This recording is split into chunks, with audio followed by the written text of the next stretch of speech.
On a bluish November morning with the sun rising in metallic tones over the frosted rooftops of Denver, the silence in apartment 507 felt suspended in time.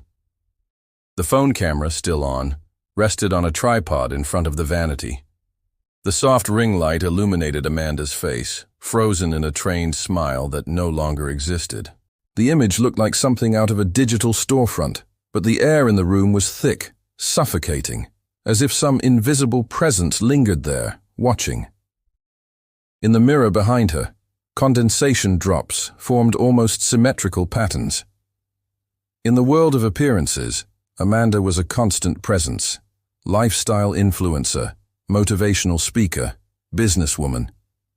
Her stories were a rehearsed sequence of perfectly foamed coffees, captions mixing affection and productivity, and close-ups of her eyes promising hope. But there, sitting in front of herself, with mascara smeared in parallel lines down the sides of her nose, was another Amanda that no one ever saw. The city was still asleep when she opened the app again. She typed 3 times and erased it. She rehearsed smiles in front of the camera, but none matched the symmetry of her soul. The lights in the house flickered as she walked down the hallway, as if the place was breathing, as if it recognized the weight she carried. The corridor was narrow, lined with frames displaying optimistic phrases that now seemed to mock her exhaustion. Amanda didn't come from luxury. She grew up in the suburbs of Omaha, in a house where the sound of the washing machine was constant, and the absence of her father haunted the corners of the living room. It was there, as a child, that she learned to smile to avoid questions. She discovered early that the world responded better to beauty than to pain. She learned to shape her voice, soften her gestures, erase the signs of unease. By age 27, she had 1 million followers, 3 supplement brand deals, and an online course about emotional productivity. She spoke about resilience like others speak about diets. She never mentioned the fact that, after every live stream, she spent hours sitting on the bathroom floor staring at the cold tile, trying to remember why she did any of it. The day everything started to fall apart, a notification lit up in the corner of her screen. It was a short message, nearly invisible amid the sea of automated praise. "I can see in your eyes that you towin re not okay. Stay." No sender, no name, just that. Amanda looked at the mirror again. For the first time in weeks, she didn't see a product. She saw a tired woman, her soul stitched together by expectations. That weekend, she stopped posting. Sponsors called. Emails piled up.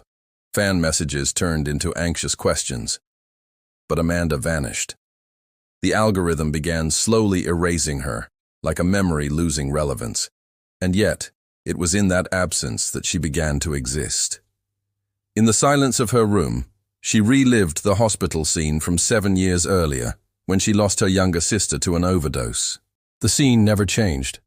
The phone ringing at 3:42 a.m., the white hallway, her feet cold on the floor, and the body covered by a sheet. After that, Amanda never looked at pain the same way again. She chose to bury it in routines, in goals, in performance. Walking through the city now, without her phone's filter, she noticed things she hadn't seen in months. A woman arguing with herself on the sidewalk. An elderly man sitting beside a sick dog. A boy smiling with teary eyes as he carried a torn grocery bag. And she wondered, how many stories would these people post, if they could? How many of them would look happy? She returned home at dusk. The walls were darker than she remembered. She opened her laptop, created a new document, and began to write. Not for followers, not for clients, but for herself. She wrote about sleepless nights, about the emptiness after applause, about the fear of not being loved without filters. She wrote until her hands ached, until the battery died. And in that exhaustion, there was peace. The next day she posted a video, no makeup, no editing, no background music. Just her, looking into the lens with the vulnerability of someone who had given up pretending. She said only a few words, but each cut deep. "I'm sorry. I'm not who I pretended to be, but I'm trying to be who I really am." And then silence. Thousands of likes, hundreds of comments. But she replied to none.